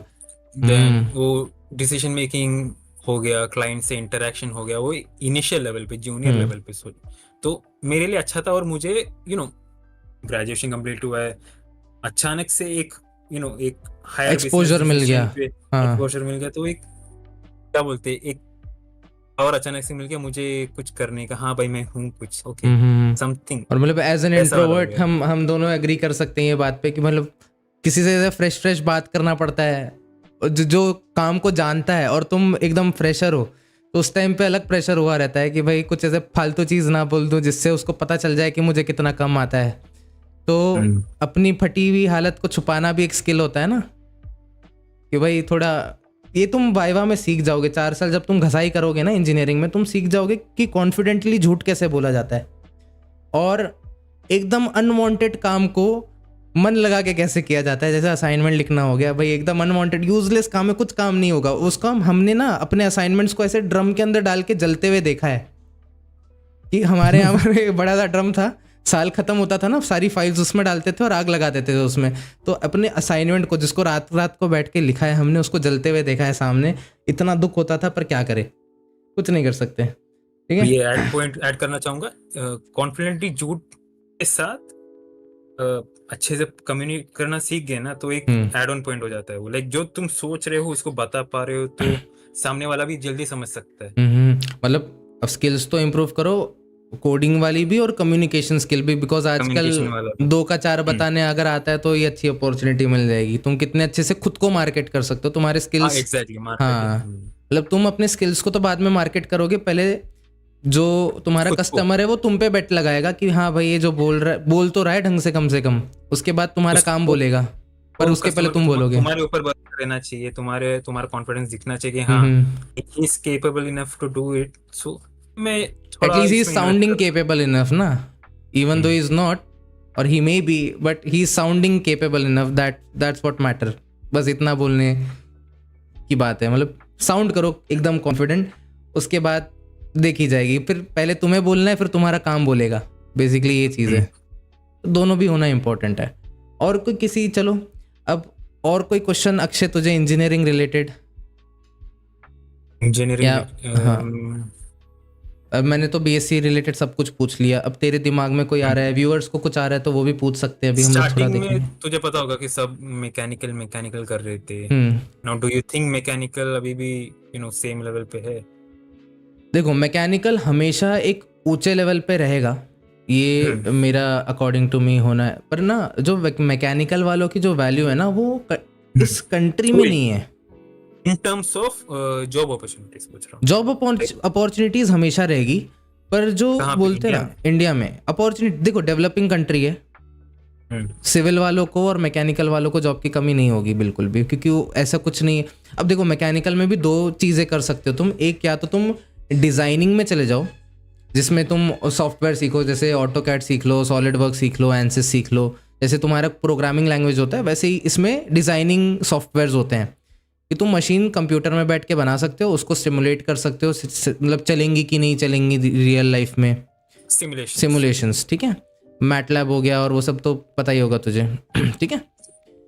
वो हो गई डिज़ाइनिंग फील्ड, वो हो गया तुम्हारा ऑफिस वर्क, बैठो एक केबिन में बैठो आराम से डिज़ाइन करो। फिर दूसरा आता है मैकेनिकल में फील्ड वर्क, जो मैंने किया था। अब ऑफिस वर्क मेरा एक दोस्त करता है, वो घूमता है मस्त, मेजरमेंट लेता है, अपना बनाता रहता है, अपना ऑटोकैड में सॉलिड वर्क में उसका काम चलता रहता है। अब जो मैंने काम किया था मैकेनिकल में, वो मेरा था टोटली फील्ड वर्क। घूमो धूप में, कोई मशीन ख़राब हो रही है उसको जाके मेंटेन करो, क्या ख़राब हो रही है वो बताओ, कोई पार्ट टूट जा रहा है तो उसको रिप्लेस करवाओ, जो चीज़ बन रही है उसको फिर सुपरवाइज भी करना था मुझे कि भाई बराबर से डायमेंशंस है कि नहीं है, ज़्यादा हो रहा है कम हो रहा है। तो मैनेजमेंट मैंने भी किया मैकेनिकल फील्ड में, तो वर्नियर कैलिपर लेके घूमते रहो यहाँ वहाँ, कोई भी चीज़ दिख गई पड़ी हुई उसको मेजर कर लो, नोट डाउन कर लो, इसका मेजरमेंट ये, फिर आके चेक करो कि बराबर किया है कि नहीं किया है, क्योंकि पूरा बैच बेकार होने से अच्छा भाई पहले ही सुधार लो ना तुम उसको। तो ये सारी चीज़ें करनी पड़ती है मैकेनिकल में। पर मैकेनिकल का फंडा ये है कि भाई, मतलब बेसिकली इंडिया में ना मैकेनिकल वालों को मजदूर समझा जाता है, ले देके मजदूरी करते हैं। मतलब मैंने खुद भी गोनी वोनी उठाई है इंटर्नशिप में, तो जब मैंने सेकेंड ईयर में इंटर्नशिप की थी तो मैं एज अ लेथ ऑपरेटर काम करता था। लेथ मशीन जिनको नहीं पता उसको बोलते हैं मदर ऑफ ऑल मशीन। तुम बेसिकली लेथ मशीन यूज़ करके तुम सारी मशीन्स बना सकते हो, और खुद लेथ मशीन भी बना सकते हो अगर तुम्हारे पास इनफ स्किल है। तो सेकेंड ईयर में मैंने इंटर्नशिप की थी कोविड में, मेरे पहचान का ही था कोई, तो वहाँ पर जाके मैंने इंटर्नशिप की थी। तो वहाँ पर मैंने लेथ ऑपरेटिंग सीखा था, और पैसे कहीं पर भी नहीं मिले। मैंने मतलब 3-4 कंपनीज़ में काम किया मैकेनिकल में, कहीं पर भी कुछ पैसा नहीं मिला, 1 रुपया नहीं मिला मुझे 3 साल में। उसके लिए मैंने टीचिंग में ट्रांजिशन किया, और उसके पहले भी मैंने 2-3 जॉब स्विच किए थे, तो काफ़ी स्किल एक्वायर किया, पर कहीं पर मैंने ये नहीं कर पाया, मैं अप्लाई ही नहीं कर पाया, बिकॉज नई कंपनी जाता था, वो नई चीज़ बनाती रहती थी, मशीन्स नहीं रहती थी, सब कुछ बदल जाता था मेरा। तो इंडिया में ये चीज़ देखा है कि मजदूर वाली मैंटेलिटी है मैकेनिकल इंजीनियर्स की, और हर फील्ड में। हाँ, और एक्चुअली मैकेनिकल फील्ड में जो लेबर्स होते हैं ना, स्किल्ड लेबर्स, जैसे अगर मैं मैकेनिकल इंजीनियर हूँ, मुझे हर चीज़ थोड़ी थोड़ी आती है, पर अगर जो वर्कर वहाँ पर काम कर रहा है उसको सिर्फ वेल्डिंग आती है तो वो मेरे से ज़्यादा कमाएगा। उसको सिर्फ कटिंग आती है तो उसको वो मेरे से ज़्यादा कमाएगा। तो ट्रेन्ड वर्कर्स जो होते हैं ना, मतलब ट्रेन स्टाफ होती है, और एक वो होता है तुम्हारा, क्या बोलते हैं, कैमरा डिले आ रहा है क्या स्ट्रीम पे? नहीं तो ठीक है। तो स्ट्रीम एक बार खुल रहा है, आवाज़ सुन ले एक बार, देख आवाज़ में डिले आ रहा है क्या, देख। मुझे नहीं लगता आना चाहिए, अभी वेबकैम बराबर ही चल रहा है, ठीक है। तो स्किल्ड लेबर होता है और अनस्किल्ड लेबर होता है, दो टाइप के लेबर्स होते हैं। तो जो स्किल्ड लेबर होते हैं ना, वो हमेशा एक इंजीनियर से ज़्यादा ही कमाएंगे। मतलब मैं अगर रफली बताऊं तो उस टाइम पे अगर सपोज मुझे दिन का 500 मिलता था, तो एक वेल्डर को दिन का 800 मिलता था। 800 to 1000 रुपीज़, डिपेंडिंग उसका एक्सपीरियंस कितने साल का और कितने टाइप की अलग अलग वेल्डिंग कर सकता है। वो अलग अलग वेल्डिंग्स भी होती है, अगर तुम लोग को पता नहीं होगा तो ये सारी चीज़ें होती हैं। फर्स्ट ईयर का मैंने शौक तुम लोग को बता दिया। सब्जेक्ट्स क्या है, सेम ही होंगे मोस्टली, बट मैथ्स 4 होंगे तुम्हारे। तो इंजीनियरिंग में सबसे बड़ा शौक यही लगता है कि 4 मैथ्स पढ़ने। अब वहाँ पर भी तुम 11th-12th का काम कर सकते हो। जैसे हम लोग लास्ट में पेपर सोल्यूशन पढ़ते थे ना 10-15 साल का, वैसे इंजीनियरिंग में भी बुक मिलती है। तुम बीएससी में भी मिलती होगी ना ऐसे प्रीवियस ईयर क्वेश्चन पेपर की एक छोटी सी पतली सी बुक, कि वो मोटी 400-600 पेजेस पढ़ने से अच्छा वो 100 पेजेस पढ़ के रख लो। 2 हफ्ते पहले जाके खरीदते थे और 1 रात पहले पढ़ते थे।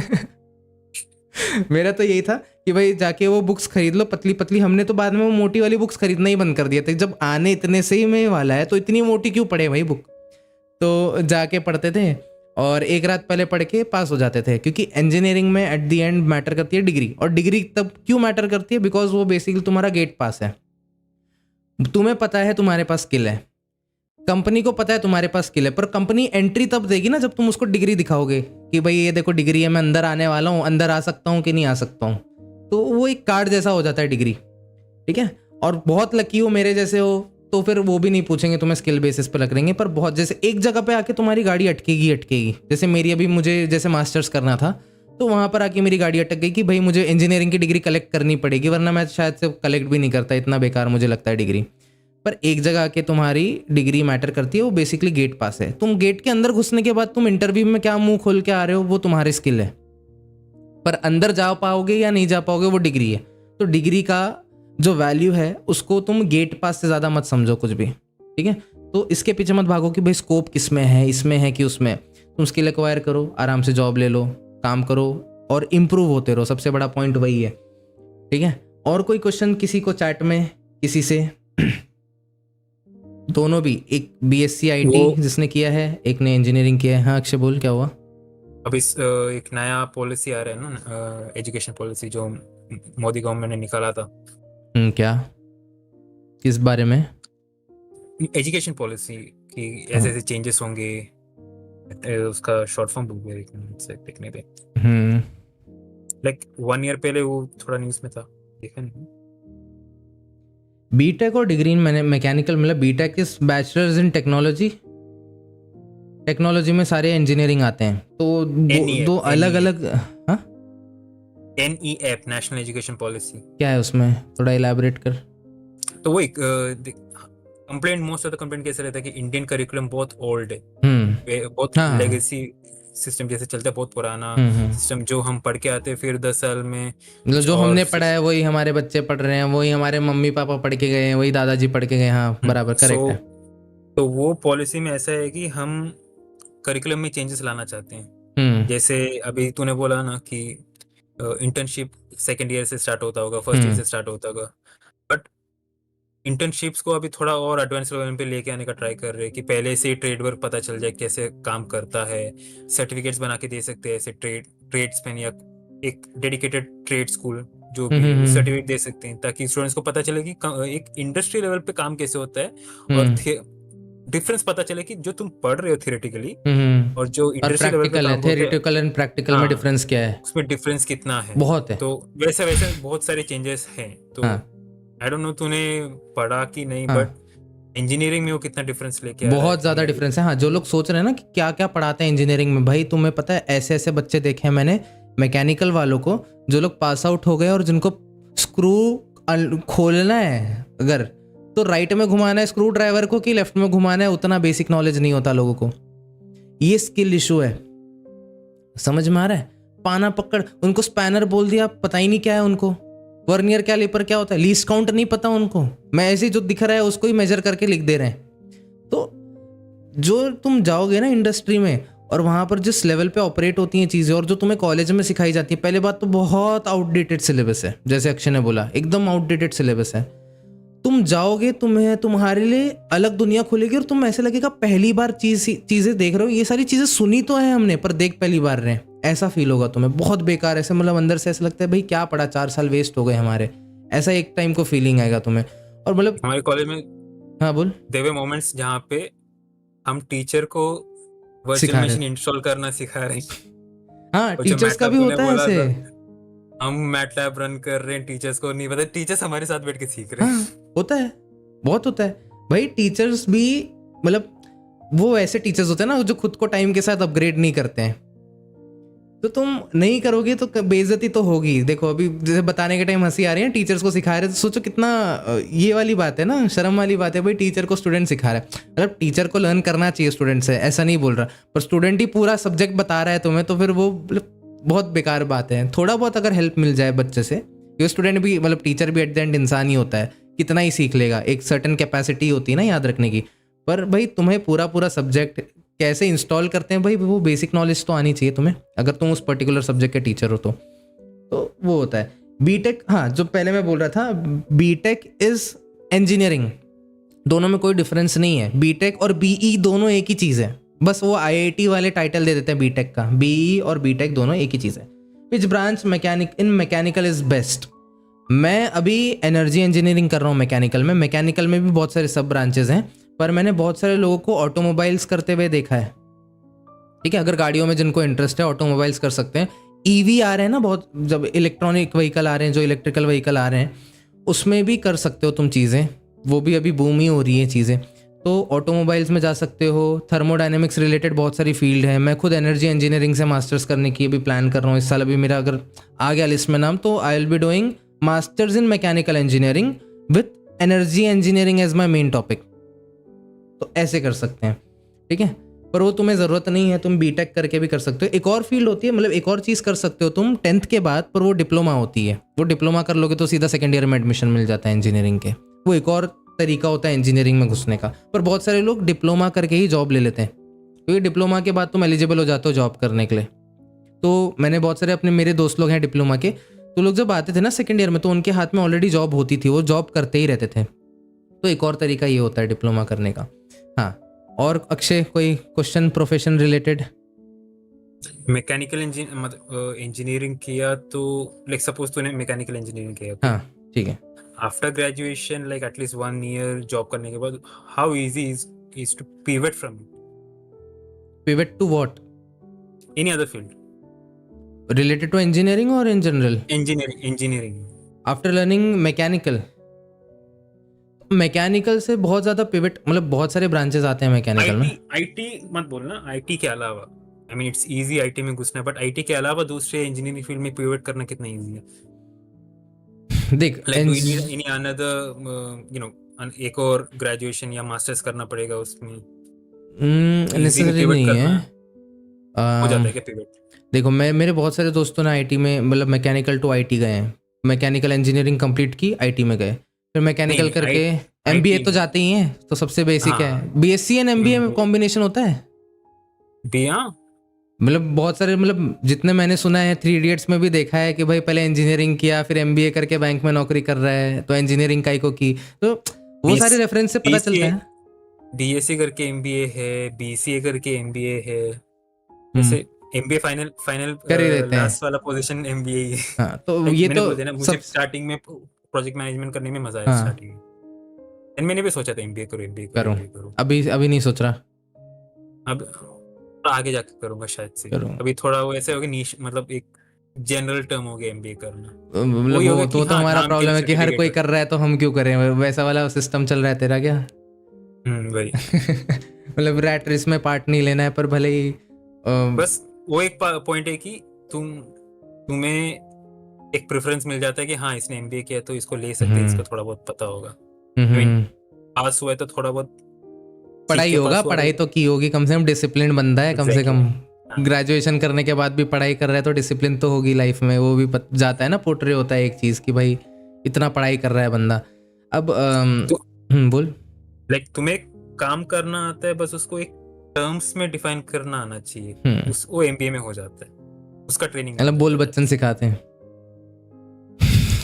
कितना सिंप्लीफाइड वे में हम लोग बात कर रहे हैं इन लोग को भाई। हम लोग भाई इधर क्या बोल रहे हैं, डाउनग्रेड करने की कोशिश नहीं कर रहे हैं डिग्री इसको। सब डिग्री की इंपॉर्टेंस होती है अपनी अपनी, बिना उसके तुम ऐसे प्रमोशन नहीं मिलेगा तुम्हें। एक ना एक जगह पे जाके तुम अटकोगे। मतलब जिसने बीएससी किया है, जिसने बीएससी एमबीए किया है, प्रमोशन की बात आएगी तो वो लेके चला जाएगा तुम्हारे हाथ से, ऐसा होगा ना, प्रेफरेंस तो मिलेगा ना उसको। तो हम लोग डाउन प्ले नहीं कर रहे हैं किसी डिग्री को, हम बस इधर सिंप्लीफाइड वर्जन में बता रहे हैं कि भाई क्या सिखा रहा है कौन सी डिग्री। अब मेरे भी जान पहचान में बहुत सारे लोगों ने एमबीए किया है, अलग अलग शिफ्ट हो गए, पर मेरा बोलते हैं ना ईगो बोल सकता है तू कि भाई जब मैंने इतना रगड़ा है खुद को, 2 साल साइंस पढ़ा है 11th 12th में भी, जितने लोग देख रहे होंगे वो लोग रिलेट कर रहे होंगे कि भाई ईजी नहीं है साइंस पढ़ना, बहुत डिफिकल्ट है। अब उसके बाद मैं देखता हूँ जब भाई बीकॉम में चले गए 11th 12th के बाद करके, बीबीए कर रहे हैं, एमबीए कर रहे हैं, तो थोड़ा सा अंदर से लगता है कि भाई जब यही करना था तो साइंस क्यों किया। अब तो इमेजिन कर ले कि भाई 2 साल साइंस पढ़ने के बाद 4 साल और इंजीनियरिंग कर ली। अब तो ऐसा हो गया भाई, अब पकड़ के रख रहा। बहुत टॉक्सिक है ये, मुझे पता है कि भाई जो चीज़ इतना हार्म कर रही है उसी को पकड़ के रख रहे हो तुम, बट अंदर से आता है ना कि भाई इतना रगड़ दिया है जब खुद को, इतना भाई रात रात को जाग के इतनी मेहनत कर ली है, अब फील्ड कैसे चेंज किया जाएगा। तो वो मेरे साथ होता है कि भाई इतना पढ़ लिया, फिर इवेंचुअली मैंने फील्ड चेंज किया from mechanical to being a teacher, but बहुत ज़्यादा दूर नहीं आया हूँ ना मैं, मतलब उस डोमेन में ही हूँ, जो चीज़ मैंने पढ़ी है वही चीज़ मैं पढ़ा रहा हूँ ना। तो एक अंदर से लगता है कि हाँ चलो थोड़ा छोड़ा भी है मैंने, तो इतना दूर नहीं आ गया।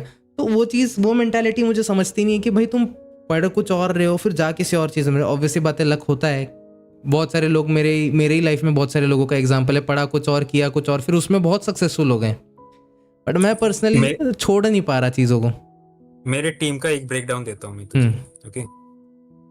एक ने इंजीनियरिंग किया है, okay, same team, BBA, okay, BBA, हाँ, बिजनेस एडमिनिस्ट्रेशन, देन एक है आर्ट करके मार्केटिंग किया था उसने, देन उधर से उसने पिवट करके आईटी में घुसा। मतलब आईटी में कैसे तैसे तो घुस ही जाते हैं। और हाँ, एक और बहुत इंपॉर्टेंट चीज़, फॉरेन में जाने का क्या स्कोप है आईटी लेने के बाद। मैकेनिकल का कुछ कंट्रीज में स्कोप है, आईटी का आई थिंक बहुत सारी ऑलमोस्ट सारी कंट्रीज में। तो जाने के लिए क्या क्या रिक्वायरमेंट होती है, रिसर्च तो किया होगा तूने थोड़ा बहुत, कि एक बार तो आता है ना कि दिमाग में पढ़ के बाहर निकल जाओ। हो गया जर्मन, जापान जाना है तो लैंग्वेज का एक रहता है, उधर की लैंग्वेज सीखनी पड़ेगी तुझे। हाँ, फिर एक हम उधर जा रहे हैं तो आई थिंक एक प्रॉपर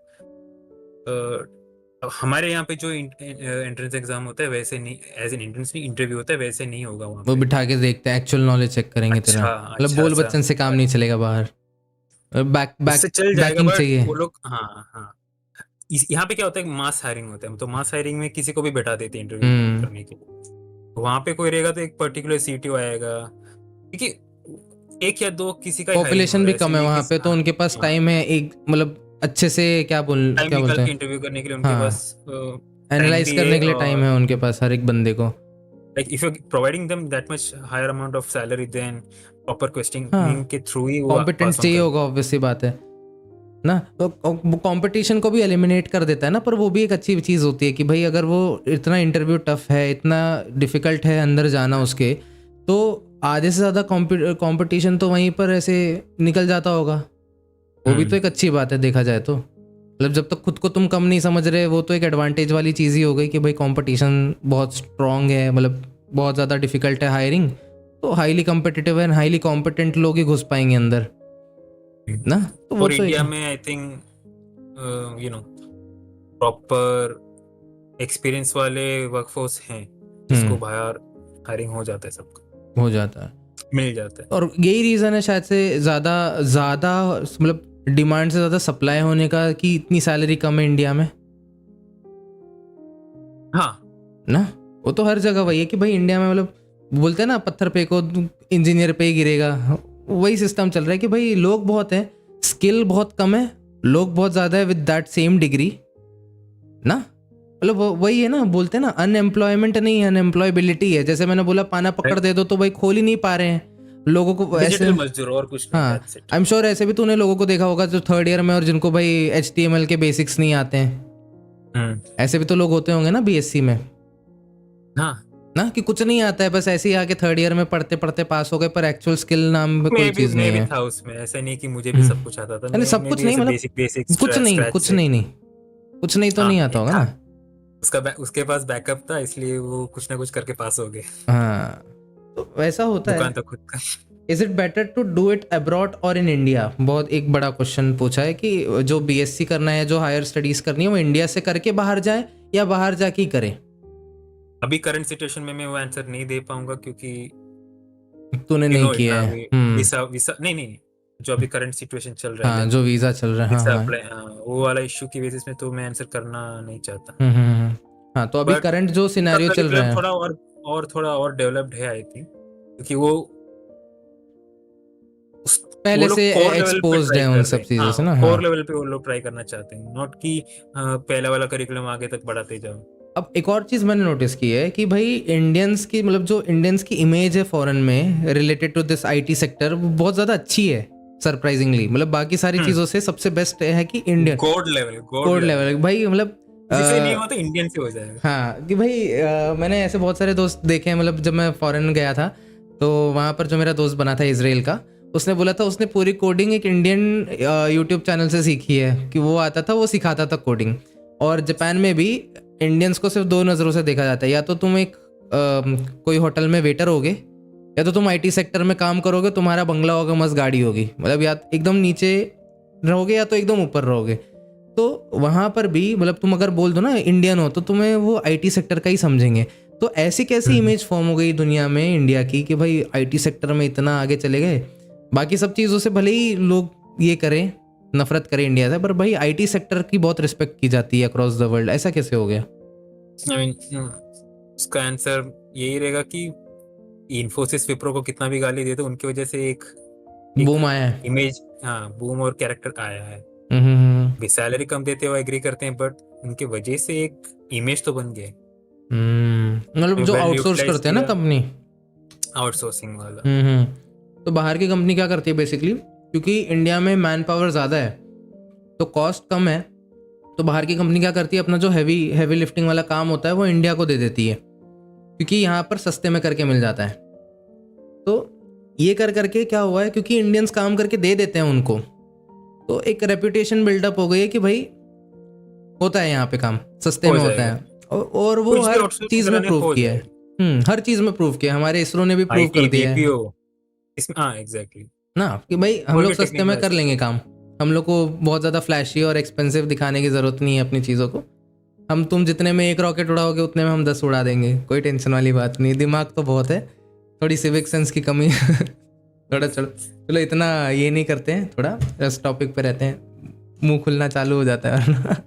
मैं बोलने वाला था, बोल कौन रहा है, गेम खेलते हुए इसको देखना चाहिए था एक टाइम पे। हाँ, और कोई क्वेश्चन है?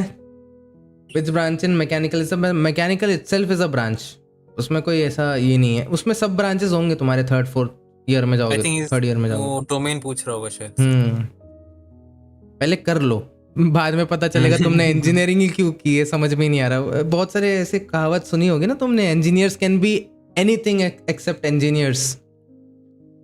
मेरे को ही देख लो, और ऐसे मतलब 80% इंजीनियर्स तो इंजीनियरिंग वाली जॉब करते भी नहीं है। 20% 30% लोग रह जाते हैं जो लोग बस उस फील्ड में स्टिक रह जाते हैं, बाकी सब तो बदल ही लेते हैं अपनी जॉब, या तो एक्टिंग में तो तेरा निकल टाइमलाइन जाएंगे। बता, हाँ, तो तेरा टाइमलाइन बता। जैसे आई मीन जो वर्क फ्लो था ना, पहले इंजीनियरिंग किया तूने, देन इंटर्नशिप्स किए तूने, वो वाला। तो हाँ, तो जैसे मैंने बताया इंजीनियरिंग मैंने की आयरन मैन को देख के, टोनी स्टार्क फैन, ठीक है। तो वो देख के 3 इडियट्स मूवी आज भी देख रहा था, इनफैक्ट मैं लगी हुई थी टीवी पे। तो वो सारी मूवीज़ देख के वो एज इतनी होती वैसी होती है ना कि भाई तुम इन्फ्लुएंस हो जा रहे हो चीज़ों से। तो वो देख के तो मैंने मैकेनिकल इंजीनियरिंग ले ली, और उसके बाद फिर 4 साल करने के बाद कोविड के टाइम पे निकला, थोड़ा बहुत सेकेंड ईयर से इंटर्नशिप चालू कर दी। पहले क्या बोला, लेथ ऑपरेटिंग सीखी, उसके बाद फिर केमिकल फैक्ट्री में काम किया, मेंटेनेंस डिपार्टमेंट में, कि भाई कुछ टूट फूट जा रहा है तो जाओ अंदर पाना पकड़ लेके ग्रीस में लेटो आराम से अपना, ठीक है। उसके बाद फिर क्या किया हमने, उसके बाद मैंने क्या किया, एक फैब्रिकेटिंग कंपनी में काम किया जो पार्ट्स बनाती थी चीज़ों के। तो वहाँ पर मैं एज अ सुपरवाइज़र काम करता था। जैसे मैंने बोला, वर्नियर कैलिपर लेके घूमते रहो, वर्कर काम कर रहे देखते रहो, बोलते रहो, जो एडजस्टमेंट है कराते रहो। उसके बाद फिर क्या हुआ, सैलरी कहीं से नहीं मिली। ठीक है, फिर मैंने बोला भाई इतना काम कर रहा हूँ, सैलरी मिल नहीं रही है, और इतना भागम दौड़ी वाला काम है, मंडे को छुट्टी है, संडे को भी नहीं, मंडे को छुट्टी। जब दुनिया सोती है तब मैं काम पे जा रहा हूँ, और जब मैं मेरी छुट्टी है तो दुनिया काम पे है। तो उसका लॉजिक क्या था? MIDCs में ऐसे ही होता है। मैं MIDC में काम करता था और 3 MIDC में काम किया है मैंने अलग अलग। तो मंडे छुट्टी होती थी तो ऐसा होता था कि सोशल लाइफ भी ख़त्म ना, पैसे भी नहीं मिल रहे हैं, मेंटली भी एकदम भाई दिमाग ख़राब हो रहा है कि भाई क्या चल रहा है, कुछ समझ में ही नहीं आ रहा है। सुबह सुबह जा रहे हो, 12-12 घंटे काम कर रहे हो, एक पैसा नहीं मिल रहा है।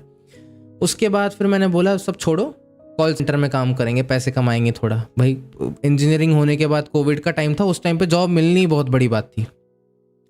तो फिर कॉल सेंटर में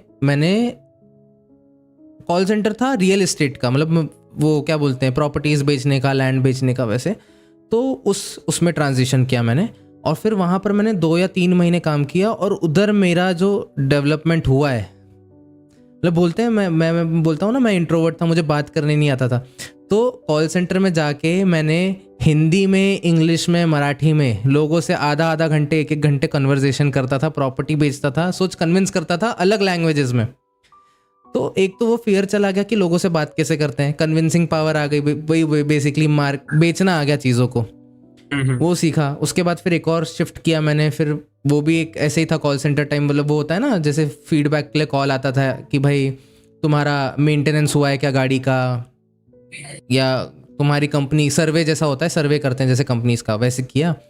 उसके बाद क्या हुआ, कोविड हटने लग रहा था, स्कूल चालू होने लग रहे थे, और फिर बच्चों को ना ऐसे हो गया था कि जिनको 9 से 10th में जाना है उनको एग्ज़ाम देना ही पड़ेगा 10th में जाने के लिए। तो बहुत सारे बच्चे, क्योंकि मेरी मॉम भी टीचर है, तो बहुत सारे बच्चे जानते थे।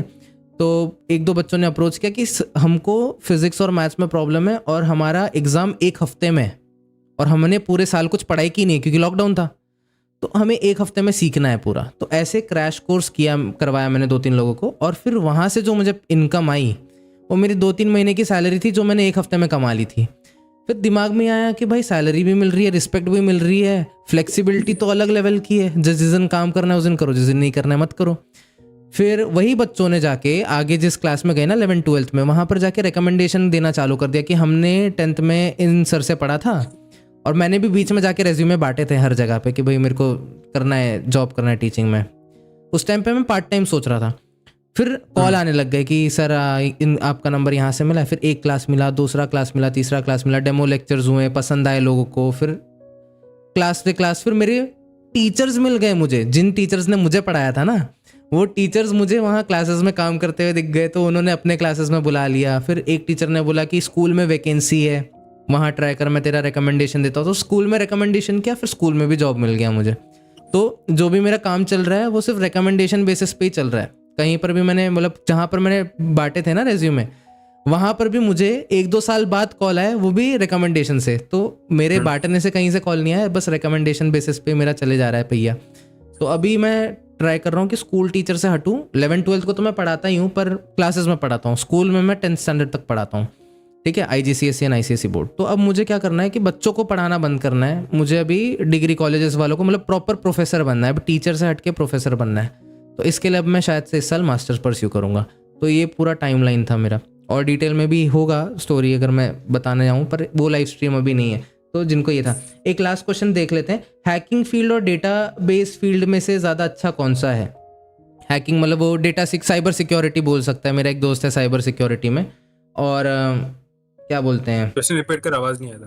मैं बोल रहा हूँ साइबर सिक्योरिटी जो हैकिंग वाली फील्ड होती है, एथिकल हैकिंग, उसमें, और फिर डेटाबेस जो फील्ड है, डेटाबेस मैनेजमेंट सिस्टम जो भी बोल ले, उन दोनों फील्ड में से बेटर क्या है, या डिफरेंस क्या है वो बता दे, मेन डिफरेंस। तो बच्चे खुद फिगर आउट कर लेंगे कि उनके लिए बेटर कौन सा है। डेटाबेस मैनेजमेंट में हो गया कि तुम्हें कंपनी का डेटाबेस बनाना पड़ेगा, उसमें सिक्योरिटी, क्लाइंट का डेटा कैसे आ रहा है, क्लाइंट हो या अभी इन हाउस डेटा पकड़ ले, वो कैसे तुम्हें इम्प्लीमेंट करना है, स्टोर प्रोसीजर्स, बैक एंड वाले काम है मोस्टली सब। और साइबर सिक्योरिटी में, साइबर सिक्योरिटी में अभी फॉर इंस्टेंस में बोलूँ, कोई एक वेबसाइट है या कोई एक टूल है, तो तुम्हें पेन टेस्टिंग करना पड़ता है, इस लाइक तुम एक एजेंट एज इन कुछ जैसे मैं एग्जांपल देता हूँ, मेरा एक दोस्त है वो बैंक में काम करता है, तो बैंक का साइबर सिक्योरिटी हैंडल करता है, ठीक है, तो वहां पर उसको क्या क्या करना पड़ता होगा? वहां पे तुम्हें पेन टेस्टिंग करना पड़ता है और बग्स वो देखना पड़ता होगा ना सॉफ्टवेयर में, बैंक के सॉफ्टवेयर में कोई बग्स नहीं है, वो सबको रिजॉल्व ऐसा करना है कि पड़ता होगा। कोई एक एक्सटर्नल पार्टी तुम्हारे ऐप को एक्सेस ना कर पाए। वैसे मल्टीपल सिनेरियोस में ए बी टेस्टिंग वो सब करना पड़ता है। ए बी टेस्टिंग हो गया कि एक एक सिनेरियो देंगे कि ऐसा ऐसा होगा, इसके थ्रू कितना डैमेज हमें हो सकता है। अच्छा। तो वो डैमेज को फिल करना है, वो गैप को फिल करना है, वो हो गया एथिकल हैकिंग वाला पार्ट। अभी जो करंट चैट जीपीटी, अभी तुम्हें पता होगा कि लो कोड हो गया, और बोलते हैं emotion based development, as in psychological होगा थोड़ा वो।